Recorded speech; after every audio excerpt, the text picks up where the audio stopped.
They went crazy. How you all doing? How you all doing out there, Dreamforce? Thank you. Please grab a seat.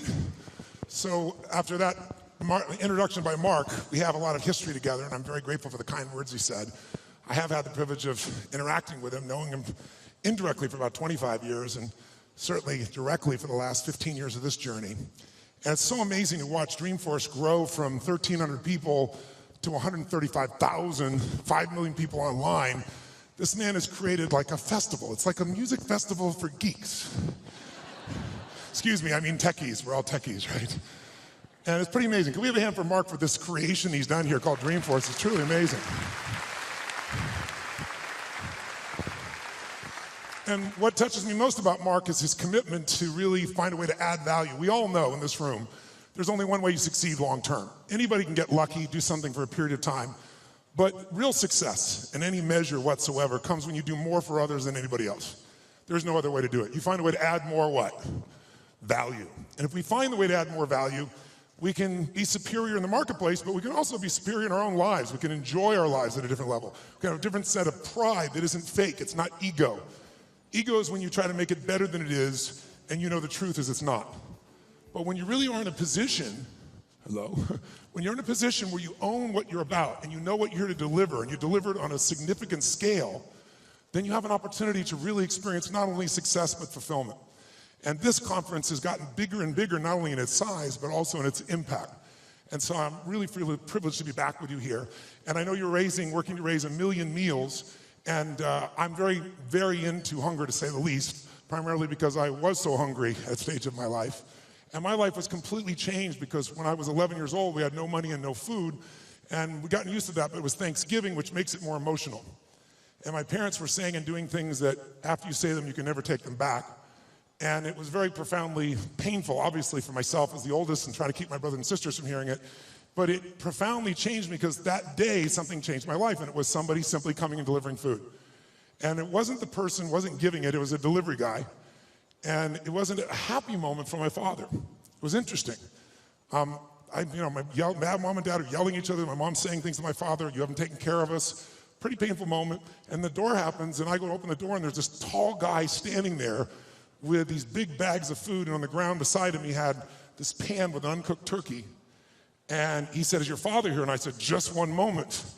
And I sprinted to get my dad, thinking this was going to be the most euphoric moment you could possibly imagine. Like God had come by and surprised us, somebody cared about us, whatever you wanted to frame it.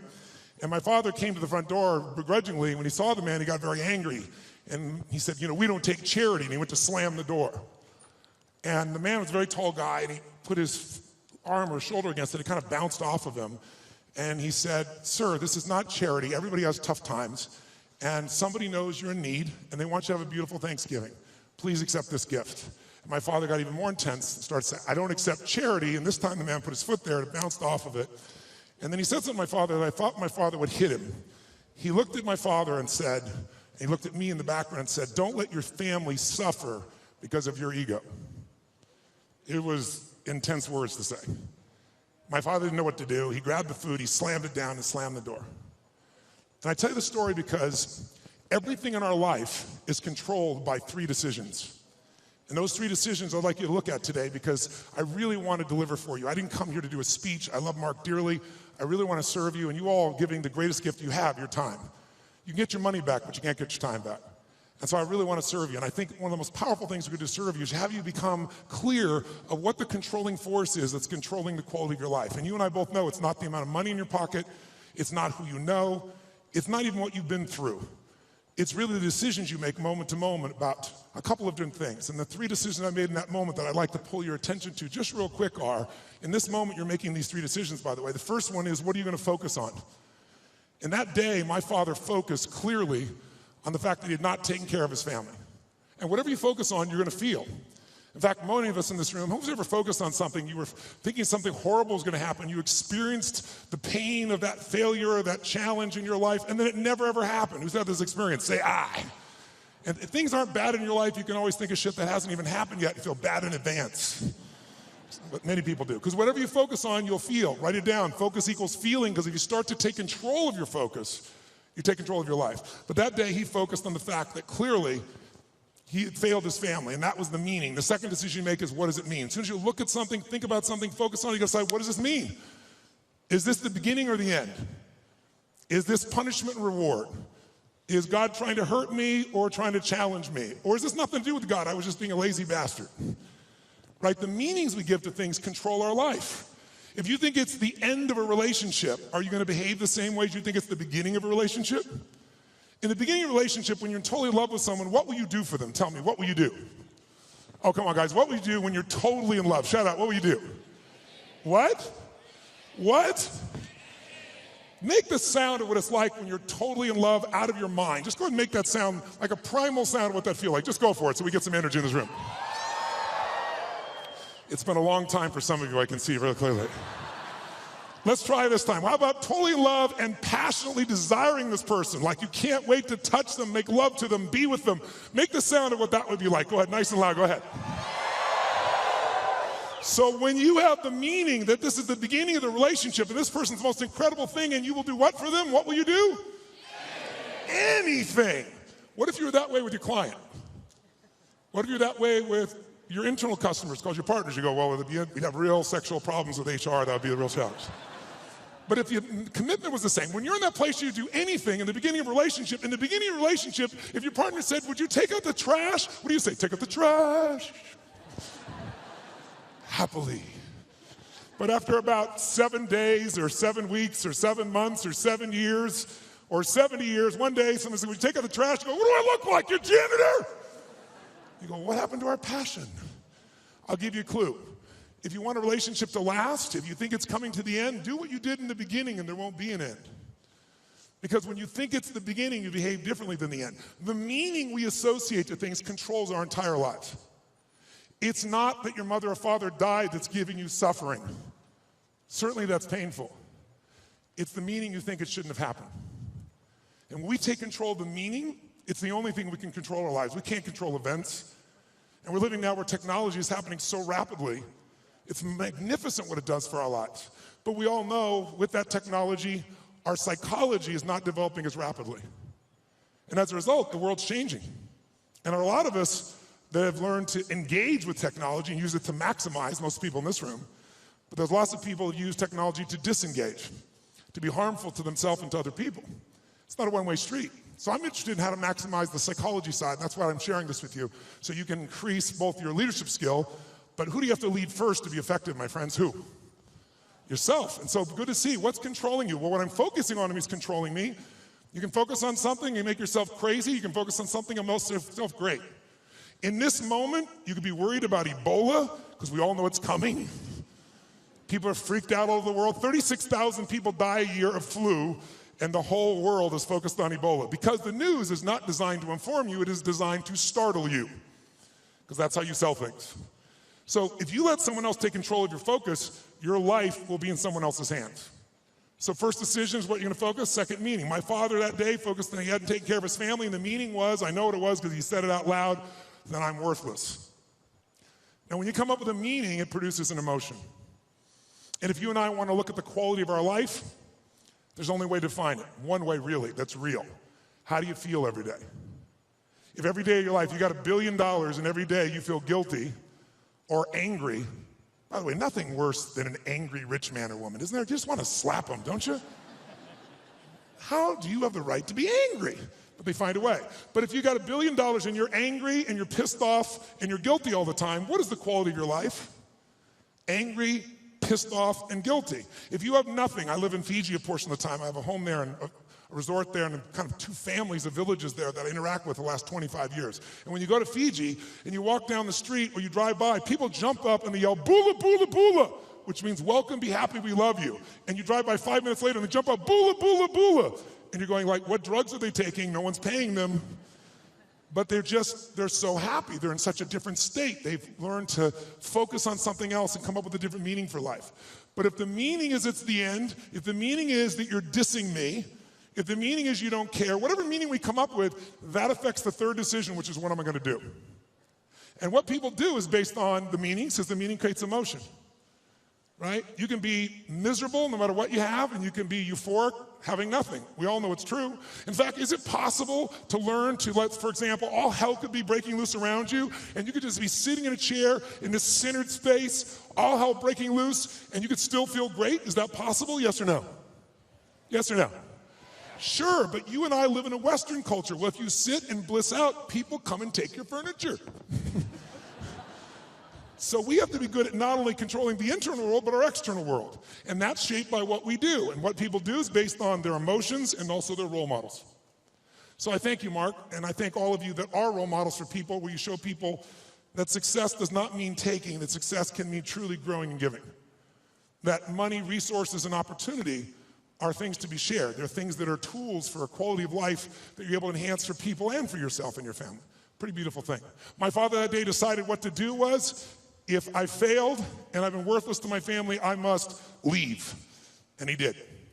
And to me, it was the worst day of my life. I'll never forget it. I loved him more than anything. I had 4 fathers. He's the one I finally got attached to. I was like, Mom, I'm confused. But then finally, years later, I got the benefit of it, because out of all those experiences and all that pain, that day I made 3 different decisions.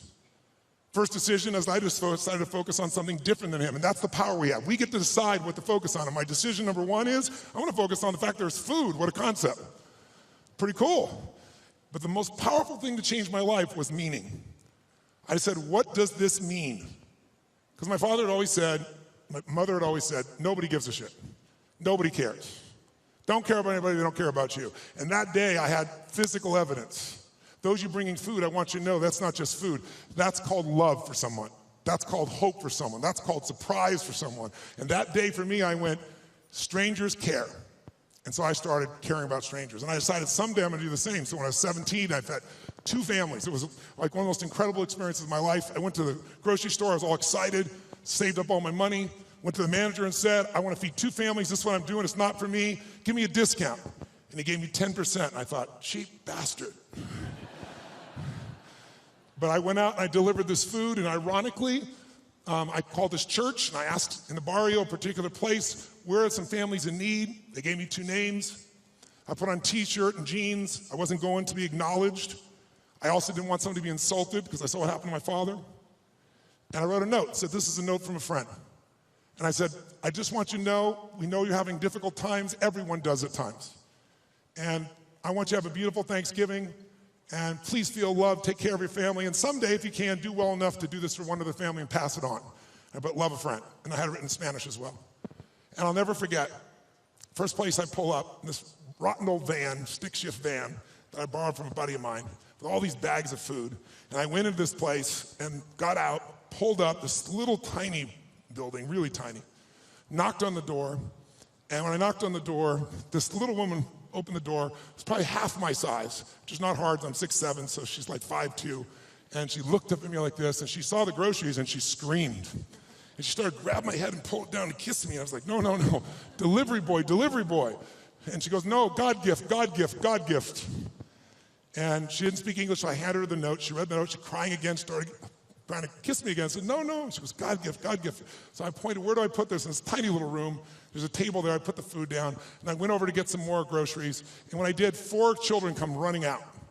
And one hits my leg and wouldn't let go. And when they saw the pumpkin pie, it was over. And it was one of the most emotional experiences of my life, because first of all, this little boy just wouldn't let go. And I delivered this food, and this woman was crying and smiling. And I stayed there just to take it in for a few minutes, seeing them all. It was like going back in time. And then as I went to go leave, I couldn't speak Spanish, and she was like trying to say something in Spanish. I didn't know what to say, and it was Thanksgiving, so I said, Feliz Navidad. It's like, I heard the song, okay? And she laughed and laughed. She's crying and laughing.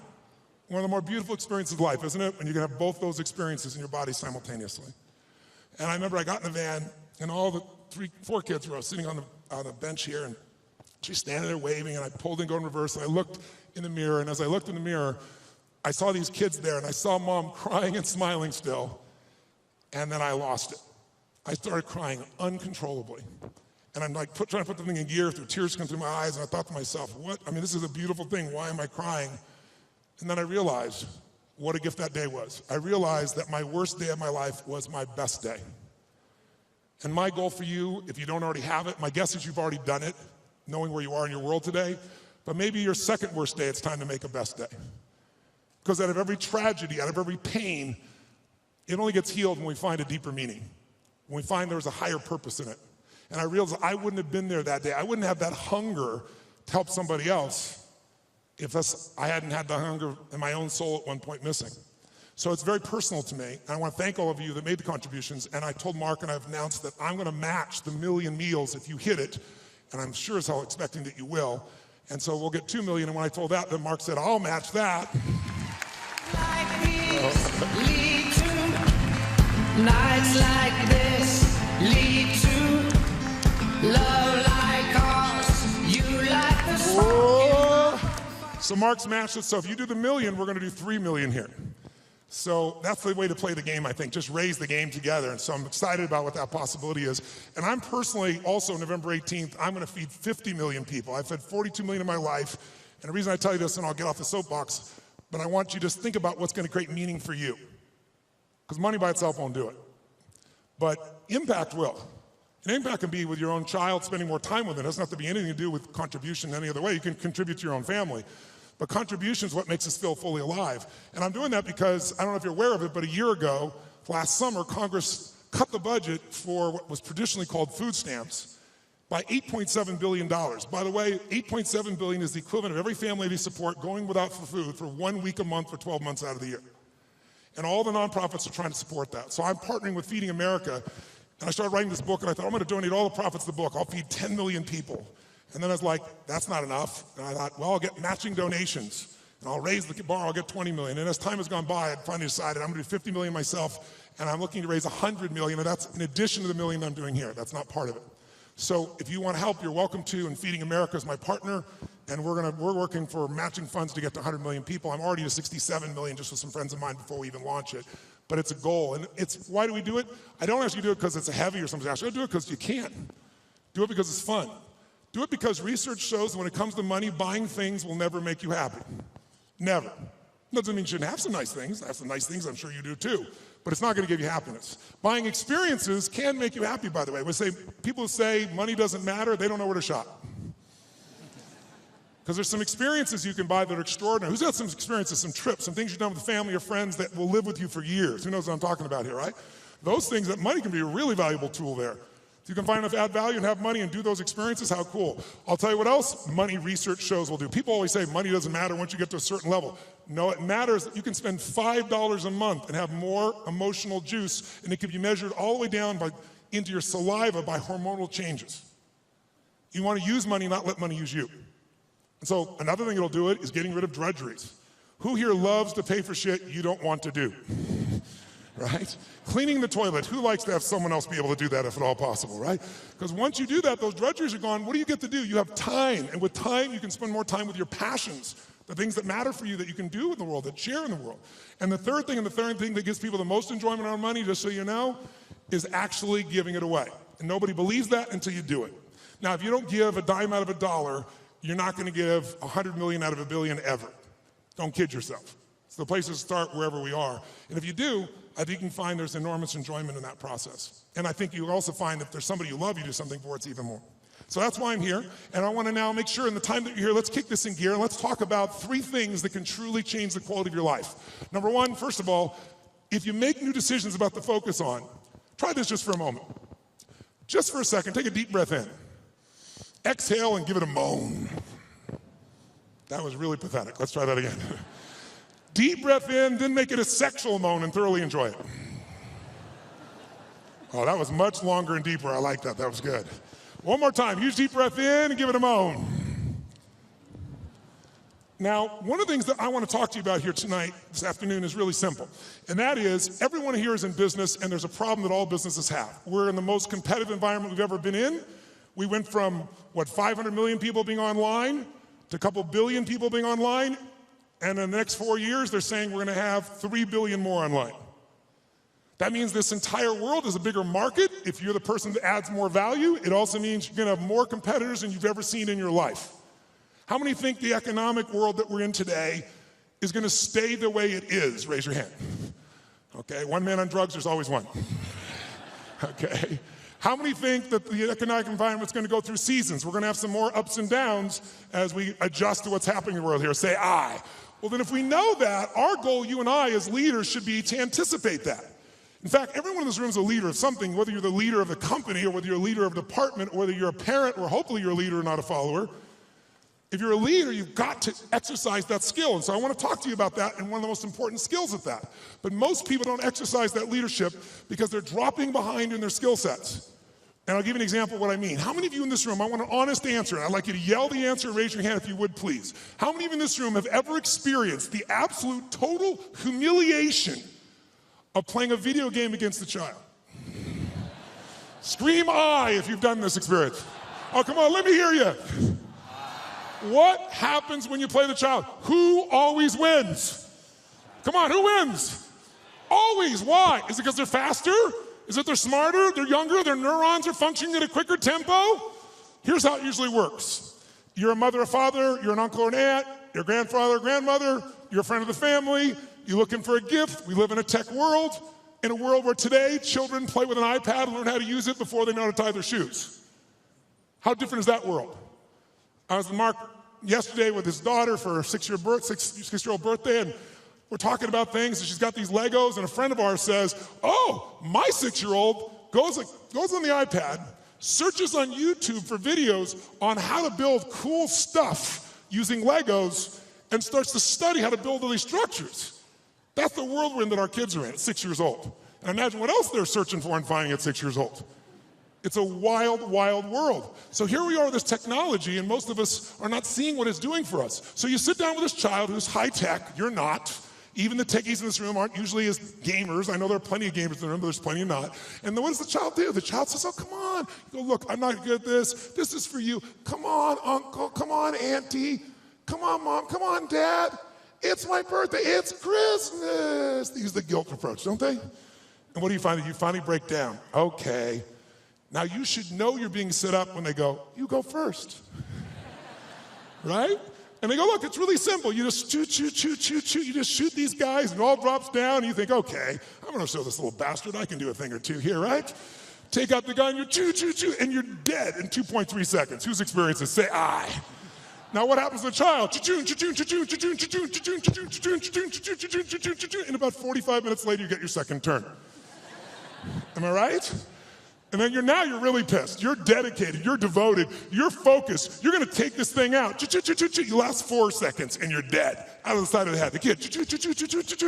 45 minutes again. Who's had this experience? Say I. Why does the child always win? Is it because they're faster? Is it because they're smarter? Is it because they're stronger? No, it's because they played this game before. As a result, they have the secret to success. They know the road ahead. And if you know the road ahead, you have an incredible power called anticipation. Anticipation is the ultimate advantage. See, winners, leaders anticipate, losers react. The reason you get beat is you don't know where things are happening, so you're reacting. Reaction is always stressful.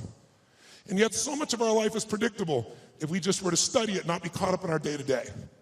It's predictable the challenges you're going to have in your relationships, or with your kids, or with your body, or with your job, or with your economics, or with your mother-in-law or father-in-law.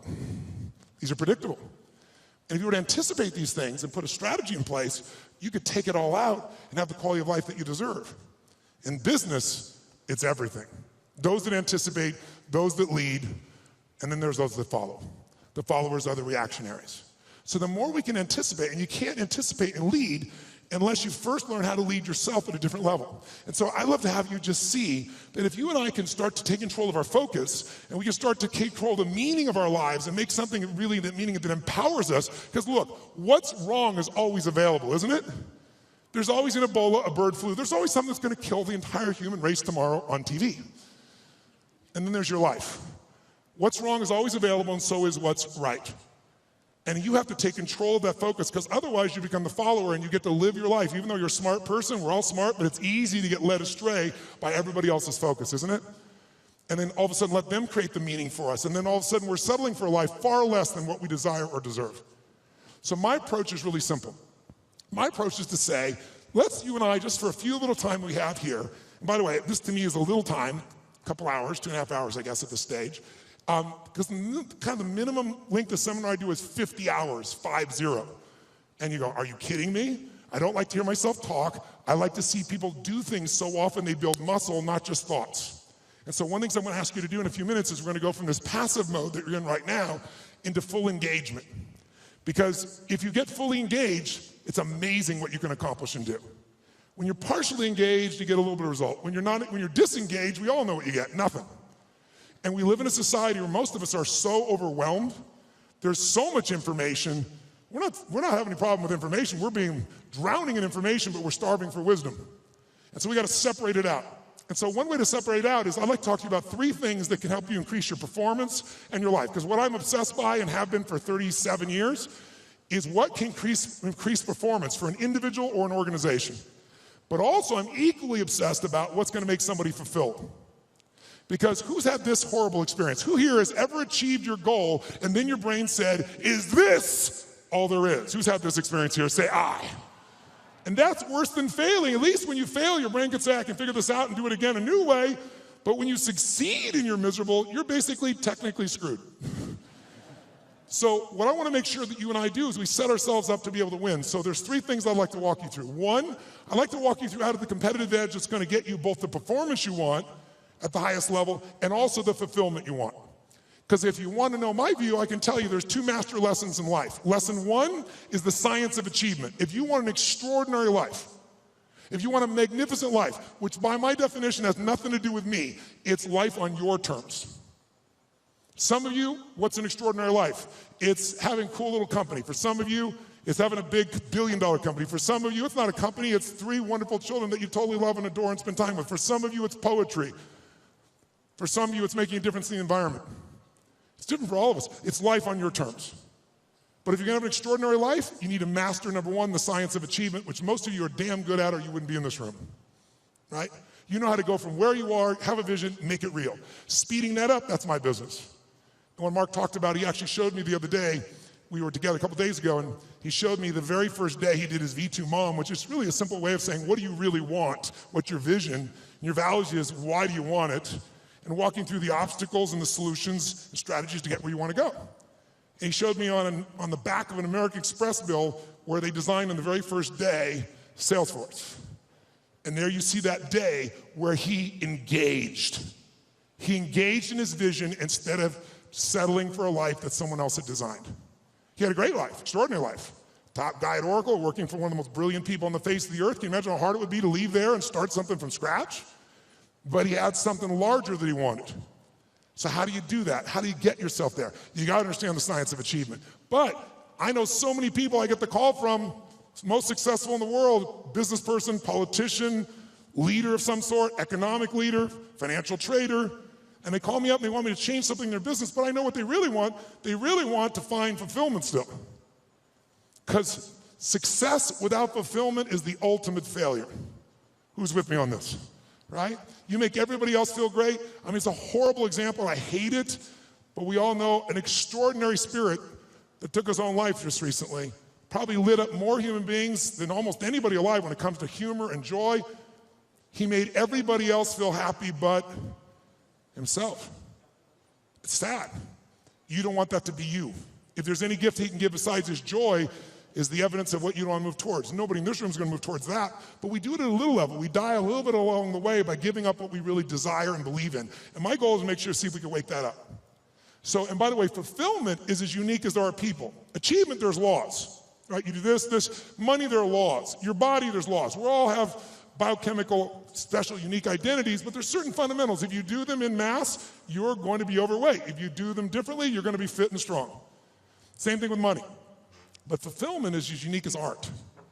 Art is what one person thinks is beautiful, somebody else can think is ugly, and that's perfectly fine. Have you ever gone to an art museum and you see this big red square and they go, $10 million, you go, you gotta be kidding me. $10 million for that frickin' square? I'll draw you a square. But someone else, no, look at the texture, the taste, the flavor. I can taste the paint from here. They have a different way of being fulfilled, right? So those are the two kind of lessons of life. So this is what I'd like to do to help you with both those today, if you want to play with me. Number one, let's take a look at what will give you the edge. Who's up for having a competitive edge in anything you do? Say I. And it's not BS and it's not positive thinking, it's something you can test, because the edge is what's going to get more out of you.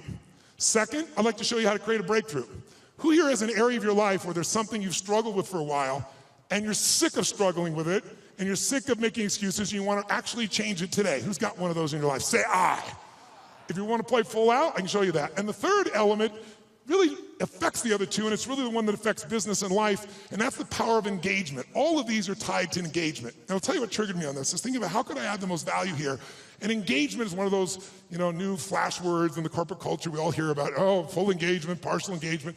But it's really true. Engagement plays such a huge role, and some of the studies that are out right now are mind-boggling.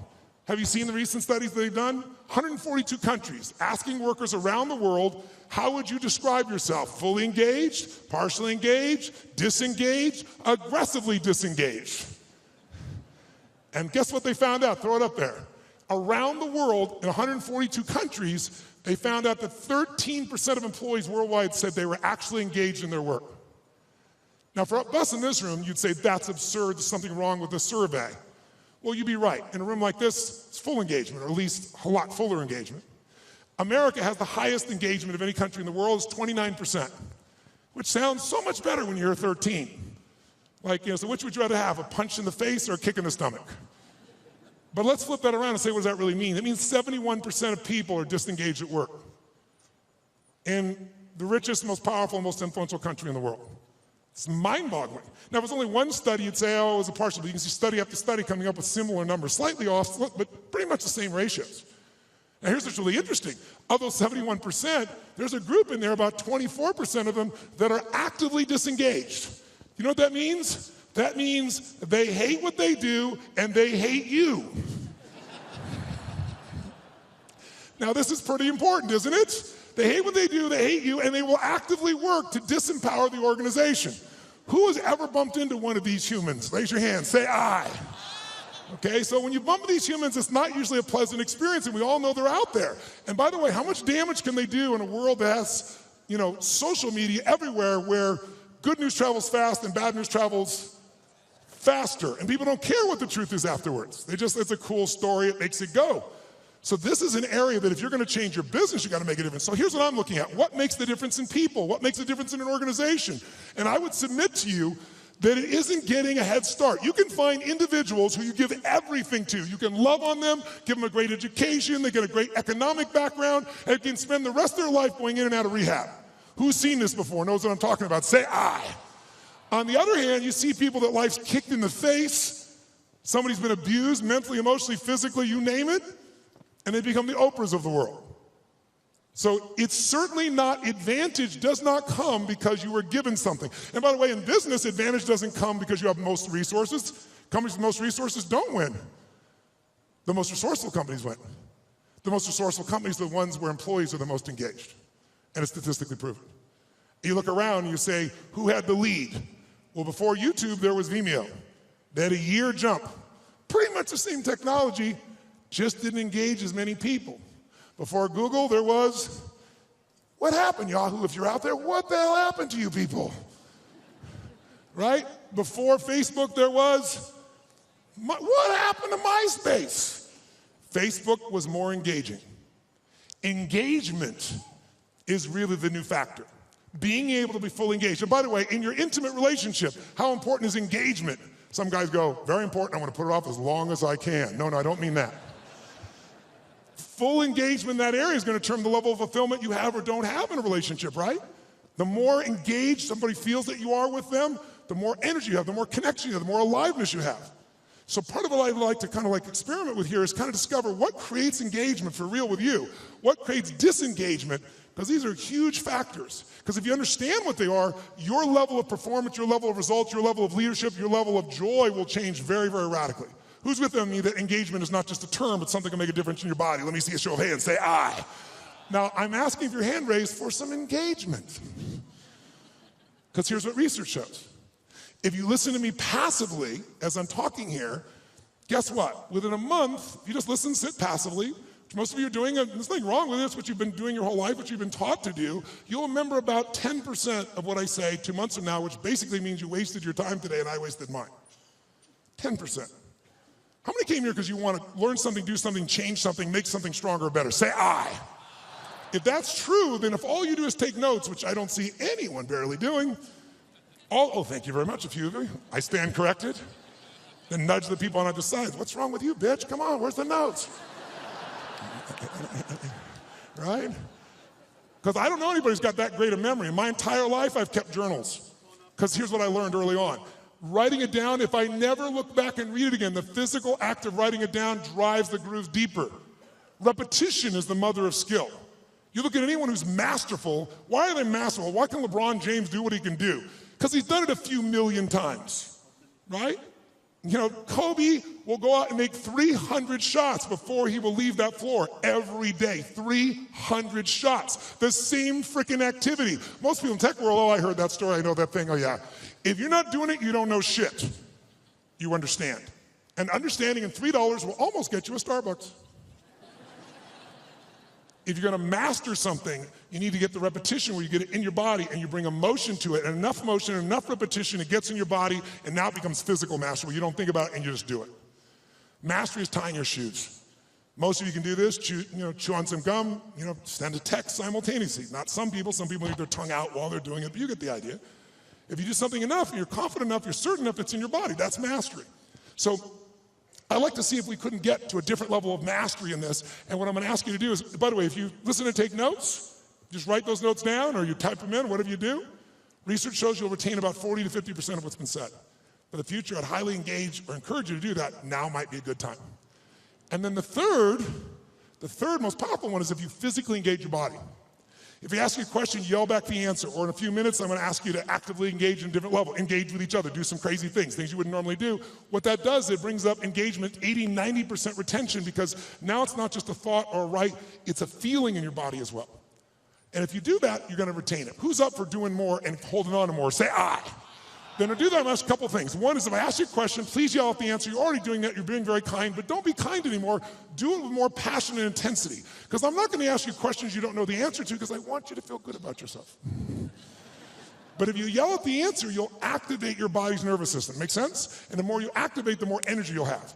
We live in a passive society, and if we're gonna engage, by the way, the companies that engage, the companies that have records of 24 at the top 25% in the country, highest levels of engagement of employees, companies like Google, companies like Salesforce, companies like Apple, companies like Facebook. And by the way, guess what all the research shows? 22% more profitability, almost 1 for 1. For every percentage of increased engagement, you almost get an increase of profitability. But I would argue you get that in your personal life as well. The more engaged you are, the more the other person will become engaged. You want to get somebody engaged? You get engaged. Think about it. Everyone in this room is a leader. What's our job to do as a leader? Our job is maximize resources, right? How do we take whatever resource and get more out of it? Ourselves, other people, our economics, our business, our technology. That's the job of a leader. But you can't maximize resources if you don't have full engagement. So I'd like to see if we could increase that. And so one simple way of doing that, increasing that engagement, is to start with us. Because by the way, are you going to engage other people if you're not engaged? Yes or no? Yes or no? Are you going to be able to touch other people if you're not touched? Are you going to move other people if you're not moved? And so, by the way, here's the problem. How many of you wake up, you have certain days you wake up and you think to yourself, today, I don't want to talk to any people. Who in this room has days like this where you don't want to talk to anybody here? Say I. Oh, come on, say it with some energy, I. But as a professional, you got to do that most times. And if you fake it, do people feel it? So I want to show you some ways to change it. But here's the reward of engagement. If you can become a person and engage others, you will now become an extraordinary leader, not a mediocre or good one. As far as I'm concerned, good is the enemy of great, as corny as it sounds. So think about it. I'll give you an example of this book that I did. I did this book because back in 2008, I felt like I was back in my childhood. Everybody around me was suffering. And I hate suffering. Most of the skills I develop is because I want to take somebody who's suffering and take them to a place where they have joy and aliveness and health and vitality and abundance or whatever I can do to help. And so I've got the guy that cuts my hair, my barber, is like, his kid can't go to college, he's lost half of what he's got to do. A billionaire client of mine. is no longer a billionaire, and he's feeling equally bad, he thinks, but suffering is suffering in somebody's mind, right? And so I thought to myself, something's got to be done. And like most of us, somebody's going to do something. In 2010, when things actually got worse and the system wasn't changed, I started reading everything I could read, started watching everything I could watch, and I watched a documentary called Inside Job. Anybody here see Inside Job? If you didn't see it, it was Matt Damon did the documentary on it, and it won the Academy Award. And it actually walked through systematically and showed how the entire world economic experience, our entire economy as a world, was almost destroyed by a few people, and they identified who they were, how they did it, they documented it all, and then they showed what happened to them. And what happened to them, does anybody know? No, not nothing. Nothing would have been a reward compared to what they should have got. They were actually put in charge of the turnaround. And they were given your money and mine. We were taxed so they could put their money back where it belonged. So at the end of this film, depending upon your personality, if you haven't seen it, I should warn you, you'll have one or two reactions. You'll either be very depressed or very pissed. I was on the piss side. I was so angry, and I thought to myself, nothing's been done. This is insane. And something's got to be done. I thought, everybody says something can be done, but what can I do? And I thought, you know what? I've got access. For 21 years, most people think I'm a happy, bouncing around, positive thinking, screening guy on an infomercial from 20 years ago, but I have continued to grow. Not taller, hopefully. But in all that time, for 21 years, I've coached Paul Tudor Jones, who's one of the top 10 financial traders in the history of the world. He's a man who's made more money than almost anyone on earth, along with George Soros and a few other names you may know. But Paul's really unique in that Paul found himself in a position that in 1987, when the stock market crashed, the largest percentage in a day still to this day, he made 20% when the whole world was losing everything. He made 200% that year for his clients. Just unbelievable. And then it was like the guy that walked on the moon. What do you do if you walk on the moon? You see that, you look at that incredible view of the earth. It's you seeing it, it's not a photograph. You come back to the earth, you shake the president's hand, you have a ticker tape parade. Now what do? And a lot of those astronauts, if you know the story, actually became depressed because they didn't have what I call a compelling future, something to look forward to. So Paul had a little fall back, and I was called in to turn him around. Came in and started studying everybody around him, figured out what it took to do it, and built a strategy to put him back in state. He's been successful and made money every year for 21 straight years. Every single year. There's no one in his class that's done that. No one. Pretty amazing. I was with him to give example. We were together back, if you remember, in the tech bubble of 2000. It blew up. Paul made money. Right by him, side by side, every single day.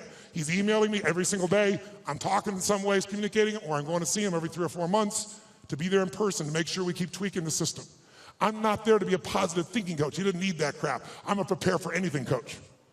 How do we figure out the strategy? I've always been a strategist. I've never believed in positive thinking. I never told people you should go to your gym or go to your garden, better yet, and chant, there's no weeds, there's no weeds, there's no weeds, there's no weeds. I'm like, here's the weed, let's pull it out. That's what I do with him. 21 years. 21 years includes 9/11. And when the whole markets are blowing up, making money. 21 years includes everything we saw in the subprime crisis, making money. It includes when we all went through the drop in gold, those are associated to it not long ago.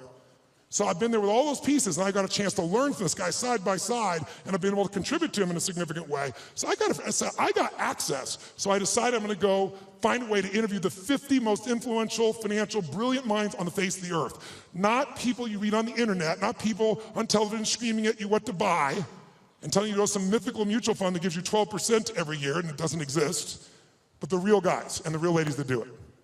But how are you going to do that? How? I'm going to call up to Tony Robbins. I'd kind of like to come interview you. You're worth $27 billion, and I'd like your time. You have to engage people. So I'm going to show you some ways to do that. I'm going to tell you, when you can engage people, there is no limit to the resources you can access. If you want real wealth, wealth is access to resources. It doesn't have to own them all, just access to them all. You can do whatever you want, go wherever you want to go. That's real wealth. And you can do it if you can engage people. And engaging people is finding a way to meet their needs, not yours. If you meet their needs, your needs can be met as well. And it can be done in a way that has integrity and love and vision and creativity, and it can truly be a synergy. Now, I'll give you some examples of it just for 2 seconds, then we're going to do some things that engage this so you get the sense of its value. One of the first people I called on was Carl Icahn. Carl Icahn is a very gentle soul. He's a man who has a hard time expressing his true feelings about things. Who knows who Carl Icahn is? So you've got a sense here. He's worth $27 billion.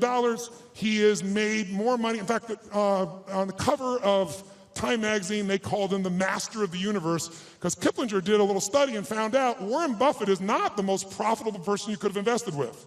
Carl Icahn is. In the last 14 years, you would have made 1,600% with Carl Icahn. 75% overall in the S&P with the ups and downs, right? Net, I'm talking about after inflation. If you had invested with him in 1968 in his company, you'd have an average return of 31% for all these decades, doubling your money every 2.6 years. If you were with Warren Buffett, you get a mere 20%. This is an amazing guy. He agrees to the interview. I use every tool I got. I get there, and the first thing he does is he throws out my camera crew. Nope, I don't want this camera crew. I don't want this, I don't want the lights, I don't want this. Like, well, dude, you agreed. I don't care, I changed my mind. Get him the hell out of here. I'm master of the frickin' universe, don't you understand? So I said, okay, no problem, let's do the audio. My audio team goes, no audio. I said, what am I supposed to do? He goes, you got a pen? Come on, you got 10 minutes. 10 minutes? All my interviews are supposed to be 45 minutes. The average one went 3 hours. How? Engagement. I figured out how to engage these people, and I found something inside of them that really wanted to give. Not to me, they got what the mission was to other people. And I got them telling me things nobody tells them. Jack Bogle, been in the business 63 years, showed up for 45 minutes, 4 hours later left his office. And afterwards he wrote a quote for it and he said it was the most probing, most intense interview you had in 63 years. Provocative and probing is what he said. Now that says to me a pretty cool thing. That means I engaged him better than anyone in 63 years and got those answers, according to him, not according to me. Pretty cool. I went to a guy named Ray Dalio. How many know who Ray Dalio is in this room? Look how few people know Ray Dalio. Ray Dalio has been called the Da Vinci of investing. He's been called the Steve Jobs of investing. But most of you never hear of him because you couldn't access him in a million years. But if you're president of the United States, if you're head of the Fed, if you run China, you know who he is, and I'll tell you why.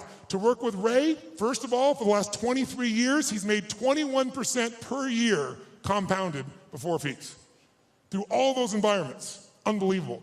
But here's all it takes to work with Ray. You need a $5 billion net worth, and $100 million is the initial investment, and that was 10 years ago, and now he won't take your money no matter how rich you are.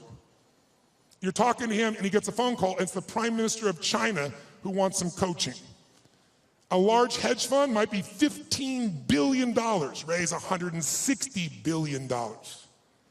I got a hold of Ray. Part of what happened with Ray was he'd been a fan of mine, it turned out, for about 20 years. But what I did, I spent 15 hours to be ready to engage him. 15 hours of total immersion so I could pitch and catch with him. So I didn't just talk, I could do it back. He wouldn't just throw the ball, I could throw it back to him. And guess what? At the end, he has built something over the years called his all-weather fund, which is designed to make money no matter what market you're in. You don't have to know the markets. He said, what if I die? Someday I will. How will my kids have money? How will my philanthropic areas have money? Here's what I'm gonna do. I'm gonna figure out why a balanced portfolio doesn't work in 2008 or 2000. And everything we've been taught about finance is wrong. And the Da Vinci of investing figured it out and has done it for himself for a decade and a half, and he tested it back to 1925, and it just makes money in any environment. So now his clients get to do it. Not the 1%, not the 0.0, the 0.001%. So I'm sitting down with Ray and I get him to explain how it works, and at the end, we're engaged 3 hours into it, and he tells me how this works, and I said, this is beautiful, but I'm doing this, so I'm not doing this for money, I'm giving all the money away. I want people to have answers. And you just got done saying the average person going to the wealth manager will never work. They can't possibly do it. They might be sincere, they might even put their money in the same place they put you, but how many gold medals have they won, he said. Those are the only people that win. There's only a few. It's a giant poker game with a few winners. So you just said they're not gonna win with anybody else. So I said, this is worthless without knowing the exact recipe. How much in this, how much in that, how much in this percentage, whether I got $1,000 or 20 million, 200 million. He goes, Tony, that's my secret sauce. That's what $5 billion and 100 million used to get you. I said, yeah, but you won't take anybody's money now. He said, yeah, and I said, you're giving away half your fortune with 14 billion. You're a giver. Help a guy out, give me the secret sauce. And he goes, it's really complex, I can't really just share it that way. I said, I know it's complex, but I'm a pretty smart guy and I'm good at simplifying. I believe complexity is the enemy of execution. That's what it is. You gotta make it so simple, people do it. Complexity is the enemy of execution. So I'll get it simple, you get it to me, I'll make it simple. He goes, well, it uses leverage. I said, give me one that doesn't leverage, that anybody could do. They could do it with ETFs. He goes, well, I don't know what that's gonna look like. It won't be perfect. I said, your worst plan is gonna be better than anybody else's best plan. And then he this moment of engagement, this magic moment, he opens up and he goes, okay. And I'm writing like crazy. I got the video camera going. I'm feeling this vibration in my body. I left so excited, knowing it was something special, but not knowing what it was. But that formula, I took it to Hightower, $30 billion asset company, and said, test this, 30 years, 40 years, 75 years, how's this done? Over all that time period, in the last 30 years, it lost money 4 times. Made money every other time, and the 4 times, one of the losses was 0.003. So it really practically lost money 3 times. You know what the average loss was? 1.9%. But the average gain, just under 10, all in. The largest loss in 75 years, it's been right 85% of the time, the largest loss was 3.95, as that was 2008. Less than 4% when the rest of the world, from top to bottom, lost 51%. It's in my book, by the way. And so a bunch of my partners are like, hey, this is a business. Don't put that shit in the book. And I said, you know what, it is a great business. We can help people do it if they want to do it, but it wasn't offered in that spirit, so it's there. I tell you this because I want you to understand with engagement, you can get anything. But engagement, I want you to define it, I want you to experience it. And so what's the first thing that allows you to engage somebody? What's the number one thing? Right now, if I said to you, what is it? How many think Mark is a fairly engaging guy without blowing smoke? How many have to say this guy's pretty damn engaging? Say I. What makes him engaging? What makes somebody you find engaging? What makes them engaging to you? What is it about them? Think about it. Say it out loud. What makes somebody engaging? They're positive. What's that? Eye contact makes somebody engaging. She's talking about another level of engagement. I can feel it right now. What else creates somebody engaging? Come on. Smile. What else makes them engaging? Energy. Passion. Talking the truth instead of what you want to hear. Who loves someone who will tell you the damn truth in the world we do? The world, not even reality television is freaking real anymore, right? Raw and real may not sound good, but it sure feels good because you know it's there. Sincerity, when you feel like somebody, how about caring? When you feel like somebody truly cares about you, does that make you engage more? Right? What makes something disengaging to you? What makes you disengage with someone? Lying, when you can't trust them? Arrogance, when they try to control you? What disengages you? When they come up to hit on you and they're not even committed, you're like the 12th person and you can feel it. When they're insincere, disengages you. What's that? When the communication or the relationship is one-sided, totally disengages you, doesn't it? Inauthenticity. Whereas authentic does engage you, doesn't it? Right? Oh, what's that? Yes, when they're on their phone talking to you while they're also doing something else. How many love this experience? And yet we've made it culturally okay, depending upon what generation you're in. Depends on how your mindset is and where you live in the world, I guess, to some extent. But all the things you said are true. When you feel that someone cares about you, is interested in you, is sincere with you, shares the same interests, is trying to accomplish something, if there's that caring, sincerity, mission, passion, is passion something engages you, yes or no? And then disengagement's the opposite. But all of them start with one thing that I want to do right now so we can shift this gear, because you've been sitting way too long and so quietly, you've been so nice, but this passive learning has got to end now. I just did it so it wouldn't feel jolting when we began. Now we can step into the real game. And here's how I want to do that. First of all, energy. Energy is the base. How many agree energy is engaging? Say I. If you want to change something in your life and you are what I call energy poor, low energy, are you going to follow through, yes or no? You love your husband or wife, but you're exhausted. Love you, okay. There is no passion. There is no intimacy without energy, am I right? You're not going to go to build a business without energy. You see this crazy man, he's filled with energy, day and night and day. It's Richard Branson. How much energy does that man have? He's insane in his energy. Anybody I've ever met who really has this compelling ability to engage with people, it's energy. But are they born with it? Some maybe, most not. Because I've interviewed them, I've seen them. And I also see some of them like Richard. Richard is a ball of fire of energy, and then he's not.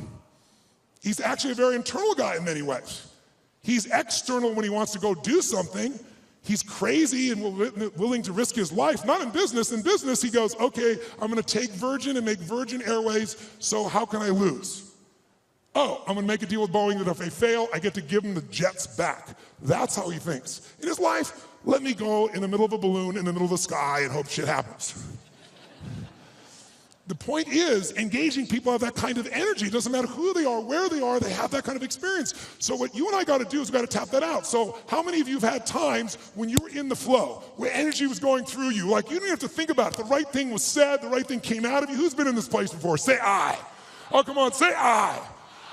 Who's ever had a time where you did something, and after you did it, you thought, I can't believe I said that. I can't believe I did that. That was so stupid. Who's done this before? Say I. Who's done something where after you did it, you went, That was me. I don't know how I did that shit. That was cool shit. Who's ever impressed yourself? Say I. Now you're the same person. How come in one situation you're an idiot, the other one you're brilliant? Who's ever forgotten how to spell your own, or how to remember, let's say, your own email or your home phone number, or how to spell a difficult word like the? Let me see your hands here. In fact, phone numbers are crazy now for most of us, right? Because now we have this outboard brain. If we lose this brain, we're screwed. I don't even know how to call my mom, for God's sakes, right? You don't know what to do when you don't have this thing. So the point of the matter is, if we increase the energy in the work, so now here's the thing, where does energy come from? Does energy come from sleep? Yes or no? Really? Who here has ever slept 8 hours and still been tired as shit? Let me see your hands right here. Okay, so that wasn't it. Right? Is it food that gives you energy? Really? Really? Thanksgiving's coming. I know what you're going to do, right? You're going to get to Thanksgiving. It's about giving thanks. You're going to take care of this nurtured body of yours. You're going to say, no, give me the vegetables, a little this, a little that, right? Now, what do people do at Thanksgiving? What do they do? Eat everything within reach. And when you're totally stuffed and you can't have another bite, and you say, I'll never what? I'll never eat again. And somebody goes, pumpkin pie? And you go, okay. Come on, who knows what I'm talking about here? And by the way, what happens after? You feel like going for a run? What do you want to do at the end of that meal? Tell me what. Who here has ever fasted for 5, 6, 7 days or more, gone on a fast? Does your energy increase or decrease as you no longer eat? Which one? Increases massively. So if it's not food and it's not sleep, don't get me wrong, those are useful, then what is it? The answer is, it's psychology. It's a mindset. It's a decision inside yourself where you say, I will no longer tolerate low energy in my life, because low energy equals shit relationship. That's a technical term. Low energy means low, lousy business. Poor energy means I no longer have the impact on my children. Someone else with greater energy is going to. And if we can find a way to increase our energy, and here's the good news about it, it's psychology and it's movement. The way you move will create it. So I'd like to start out right now with no more passiveness, and let's get active. Who's willing to do this? Say I. Stand up, you've been sitting way too long. Stand up, shake your body out. Shake it out, come on, we've been sitting way too long. Shake it out, shake it out, shake it out. And then before we do anything else, just to get you going a little bit, stretch up a little bit here. Go over to one side and give it a nice deep moan like a little kid. Go, moan. Oh, come on, louder, moan the other side. Back, high-pitched moan. Forward, deep moan. Shake your body out a little bit. Now, here's what I'd like to do. Just get started. Let's set a new standard. And a way to do that with people like yourself who are completely non-competitive is simple. I want you to turn to someone next to you and I want you to point at them and go, I own you. Go ahead, try it. No, no, no. I mean, say like, I own you. Come on, do it again. I own you. That means I am challenging you, lazy, tired person. And here's what we're going to do. Emotion, listen to me now. How many would like to have more joy in your life, more excitement, more passion, more aliveness? Who wants more of this stuff? Say I. Can you have everything in your life work out and still be in a lousy state? Can you achieve your goals and go, woohoo? In fact, in our society, it's almost encouraged, because if you do really well, who's ever lowered your enthusiasm about something you achieved because you didn't want to upset somebody else? Who's done this before? But by the way, it teaches your brain never to go for it, never to feel great. So the first thing I want you to do is really simple. I just want you to try not using your head, but just your body. And I just want you to just turn the person, point at them, go, I own you.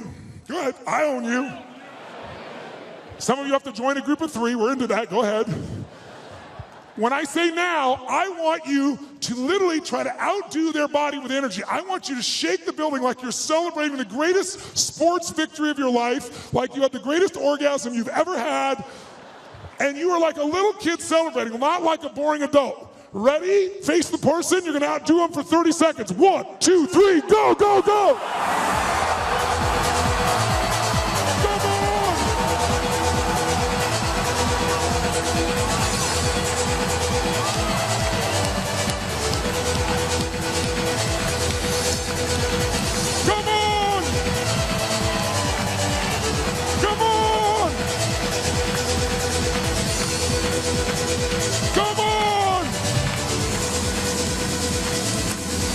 Oh, yes. Now, high five your partner and say, you rock, baby. Now, does that feel better, yes or no? I got a question for you. When you feel better, do you treat other people better or worse? When you feel better, you perform at a higher level or a lower level? When you feel better, you're a better lover or a lesser lover? Good. Now, here's what I want you to understand. If you and I can train ourselves to make our nervous system play at a higher level, and that becomes our standard, then all of a sudden, it'll feel effortless. But in the beginning, it's like lifting a weight. It feels stupid. It feels like, what is this weird crap? But I'm not into that. I'm not into positive thinking. I'm into results. Who's with me on that? Say I. And every great athlete knows how to put themselves in state. Every great musician knows how to put themselves in a state. We need to be able to do it. And if you try to do it with your mind, you'll succeed sometimes and you'll fail others. Because your brain is always circulating, can always rationalize something, right? But the body, used effectively, can change it all. So I'd like you to try something real quick.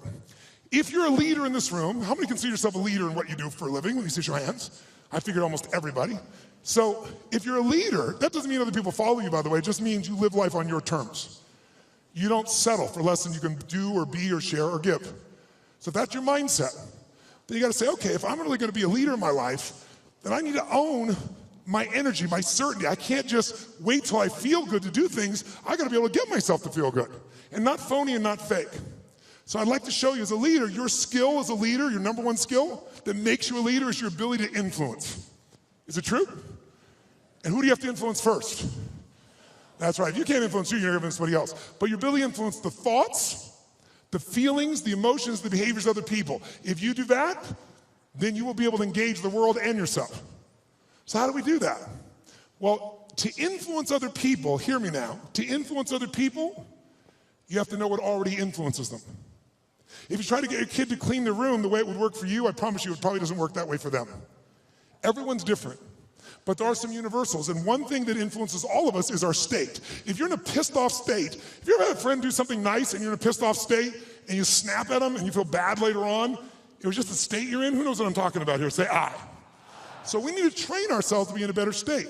And the second thing that affects what we do long term, besides our state, that's what affects things moment to moment, is we all have a set of beliefs or expectations, or we might call it a blueprint for how life's supposed to be. When life is in alignment with our blueprint, we're happy. We're not, we're upset. Sometimes there's nothing wrong with life, we just need to update our blueprint. So for this brief session, let's start with just changing our state, and let's learn something about how your brain blueprints things. So I want you to try something with me. Take your hands out like this, and when I say now, I want you to bring them together like this. When I say now. Thank you. All right, ready? Now. Ready?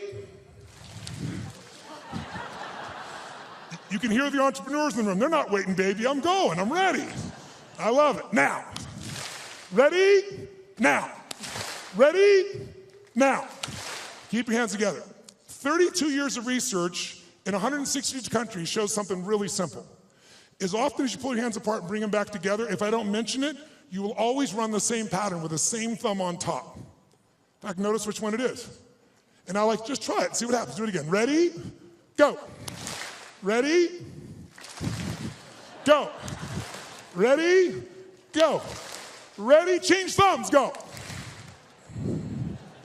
What's that look on your face? Why does your face look like that? How many feel like this feels a little weird to change thumbs? Let me see if Joe's hands here. Right? Now, try it again. Do it the normal way. Watch how good you feel. Ready? Go. Ready? Go. Yeah, I'm good at this shit. I can do this. Try it the other way. Ready? Opposite thumb. Doesn't look, your faces look really bizarre right now. Now, some of you say, I want to change my business, I want to change my life, but you're really upset about the thumb move. We're really having some problems here. Let's go back to your normal way one more time. Ready? Go. Ready, go. Keep your hands together. Truly, 32 years of research has found something interesting about the pattern of how you hold your hands when they come together. If your left thumb is on top of your right thumb, then the driving force in your psychology is the desire for sex, and you're an incredible lover.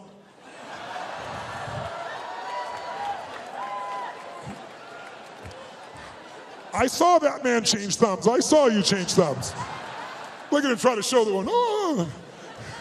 However, if your right thumb is on top of your left thumb, then the driving force in your psychology is intelligence, and you will be absolutely financially free in your lifetime. Look at this poor bastard. He's having a thumb fight. Do I want the sex or the money? The sex or the money. If your thumbs just came together and you didn't cross, it means you think you're smart, sexy, and rich, but you will never be any of the three. I'm very sorry for you. This has nothing to do with anything. We're just engaging your body. So shake your body out. Shake it out. And here's what we're going to do right now. We're going to go engage each other. How many believe that engagement makes a difference in the quality of your life? How many buy that? Say aye. How many think engagement makes a difference in how happy you are? Say aye. If you think engagement will affect your business, say aye. So then why don't you engage? The answer is you do. The question is what level? Right? We all engage. Do you engage at a low level, a deep level? Do you engage the mind? Do you engage your own mind and heart? Other people's mind and heart, or just their head? The people that engage the mind and heart, they have some extraordinary capacity. In fact, I'm going to show you something in a few minutes that I think you'll find very useful. But before we do it, let's just see the ways we can change our engagement. Most of us do this unconsciously. I want you to become aware of how you change your state of engagement. So when I say now, I'm going to ask you to walk around this room and introduce yourself to as many people as you can. I start most seminars this way because I want people to see something inside themselves they don't notice usually. And that is when you go to introduce yourself, though, I want you to do it in a very specific level of engagement. I want you to go up to people where you're really not wanting to engage. You're just doing it because you should, and it's polite, but it kind of annoys you. Who knows what I'm talking about here? So when you walk up to them, I want you to literally walk up to them like you're doing this because you have to, but you really are annoyed by this. Like, this is a stupid exercise. Why should we have to do this shit this guy Robbins is saying? Why do I have to shake your hand? You don't say that. You just think it. What do you do when you're a little annoyed with your face? What do you do with your body when you're a little annoyed or a little frustrated or it's a waste of your time? What happens around your eyes? How do you walk to somebody when it's a waste of your time? How do you shake their hand? I want you to notice specifically while you do this, two things. One, how does it feel to be greeted that way? That'll be obvious. But more importantly, what do you have to do to lower your engagement to this level with your body? Because if you become aware of your body, you can change your engagement that fast. I want you to see if I'm annoyed, a little frustrated, and I want you to play like a kid, like you're really doing it. If you're like, you'll go, all right, let's do this stupid exercise. You'll get nothing out of it. Really put yourself like, I have to shake their hand, I don't want, hi. And just notice, what do you do with your face? What happens to the tension, your face, your breath, your neck, your shoulders, your hands, your voice? And I want you to get to as many people as you can over a minute and a half. Ready? Introduce to as many people, and it's a waste of your time. In fact, let me show you what it looks like before you do it so you're clear. Sir, you, come here. Come here. What's your name? What? Louis? Get out of here. Give him a hand. It's Louis, ladies and gentlemen. It's Louis.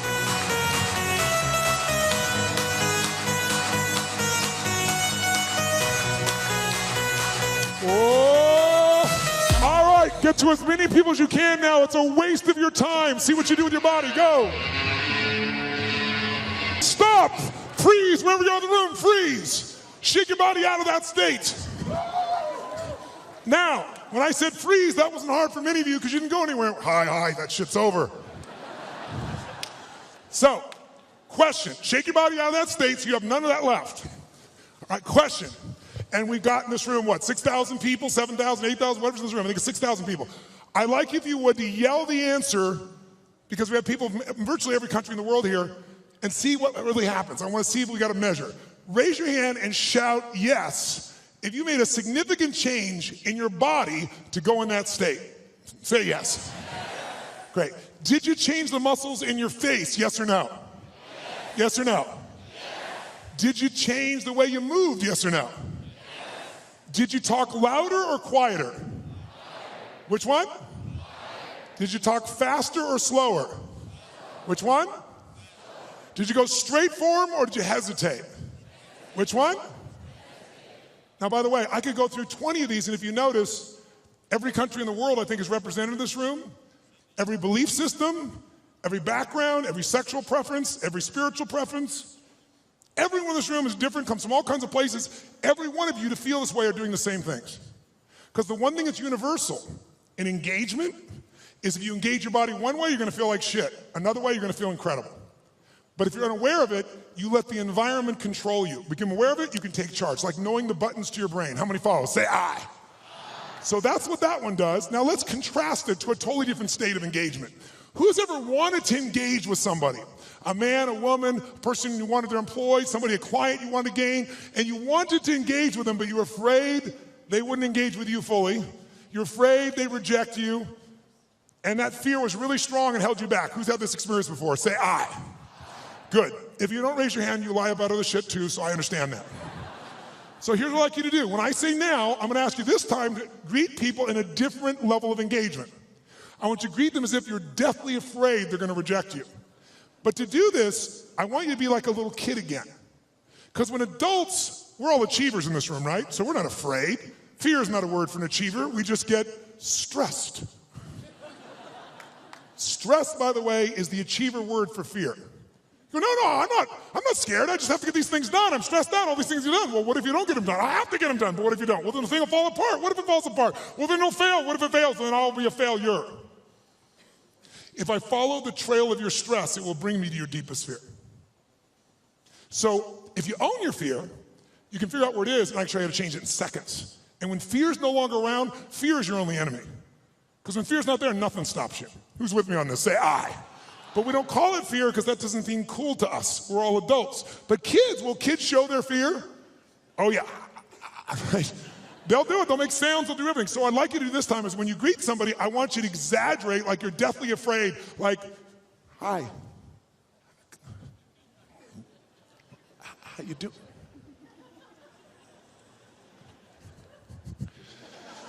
I want you to exaggerate it so you'd see what you're doing on a very subtle level underneath. I'll show you an example. Who's ever watched the Winter Olympics on television and you're in your chair and watching somebody snowboarding or skiing, and as you're watching, feel yourself doing this? Who knows what I'm talking about here? Say I. So I'm gonna ask you to exaggerate so you notice it. So please play full out. It's the only way you're gonna see what you do, and see what do you do differently with your face, your voice, your body when you're really afraid. And it'll show you contrast. Just for 1 minute, as many people as you can, totally exaggerate, you're deathly afraid, go, greet them, greet them, greet them.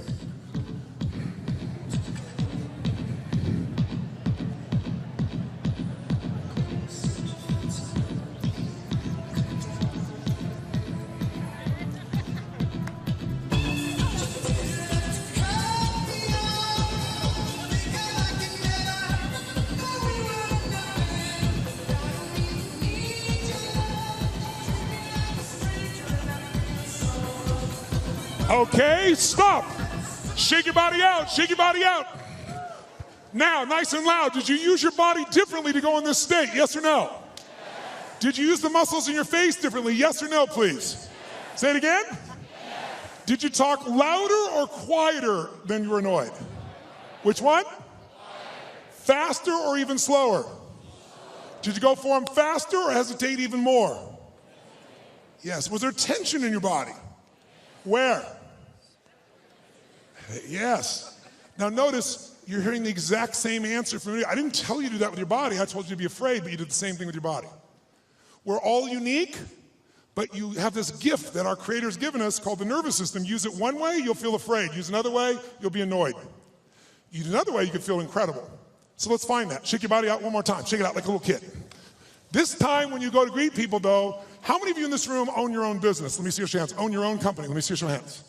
How many of you are leaders in a company where you have to lead and influence significant numbers of people? Good. How many of you in this room are parents? Let me see your hands. Good. How many of you in this room have a relationship with a human? Let me see your hands. Then this shit will work for you. So here's what I want you to do. This time when you go to greet somebody, I want you to do this. I want you to greet them as if, whether or not they like you or not, in the first 3 to 5 seconds of meeting you, is going to determine whether or not they do business with you or not, which is going to determine whether or not your kids eat next week. Okay? By the way, human beings never judge another person in the first 3 to 5 seconds of meeting them, would they? Would they? So and some of you don't have kids, so let's make the game more intense. If they don't like you in the first 3 to 5 seconds of meeting you, then everyone you care about dies like pigs in hell. That's all. That's all it is. Okay? That's how important. Let's see if you use your body differently if everyone you care about's on the line and they gotta like you in the first 3 to 5 seconds. Ready? Go, go, go. Oh, yes. Now, shake your body out. Does that feel better, yes or no? Yes or no? Did you use more of your body or less of your body? More of the muscles in your face or less? More of your voice or less? Did you talk louder or quieter? Faster or slower? Did you hesitate or go straight for them? Did you touch them? Did it feel good? Why? You should have seen who I touched. Why did it feel good? You forgot the lesson already. Because emotion is created by motion. And the more you use of the gifts that you've been given, the more of those gifts you experience. See, this is a gift that most of us don't pay attention to, especially in a world where everything we do is in a box. What do people do? They wake up, have a box breakfast, get in their box car, drive to their box office, type in a box, have a box lunch, drive back home in the box, turn on a box, go to a box and open up, get a cylinder to change their state. Right? It's like, that's crazy, right?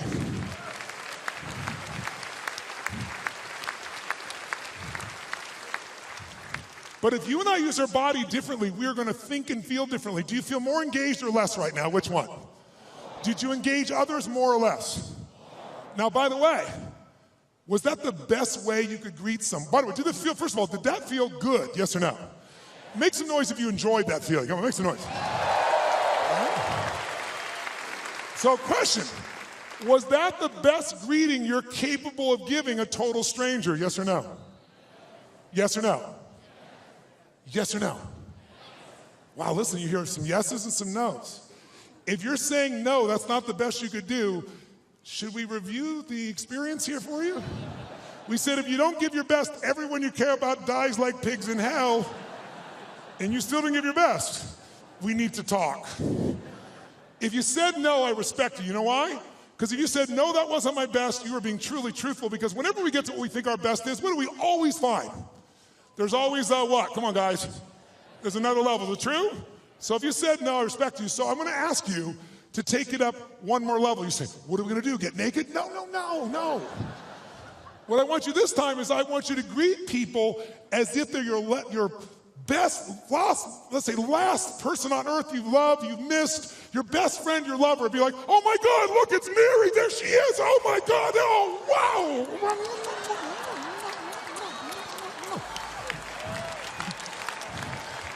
I want you to greet people like they're your long-lost lover or best friend. Ready, go, go, go! Oh, let me hear you, come on! Oh!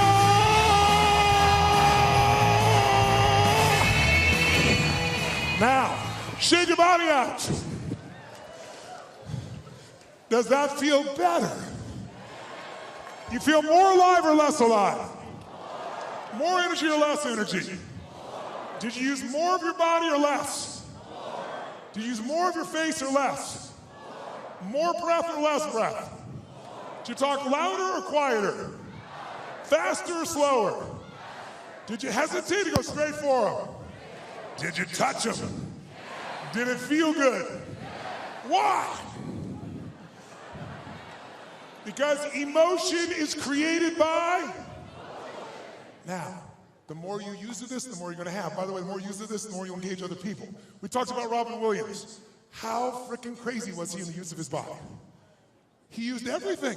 That's why he could reach everyone and accept himself. So we're going to make sure you do yourself and everyone.